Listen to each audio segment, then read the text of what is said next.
2本、後ろに2本という形で3方面に横のように、はい、止まってくれています。ニコの仲間は木の上で生活する時間がとっても長い生き物です。なので、無駄に止まりやすいように、4本の指が前に2本、後ろに2本という形で、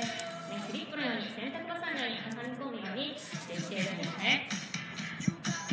他の鳥も、大体ね、指が4本のことが長い鳥だと、前に3本、後ろに1本という形で指がついていることが多いんです。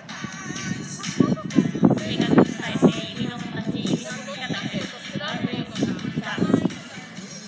て、この爪ですけれども、結構すごく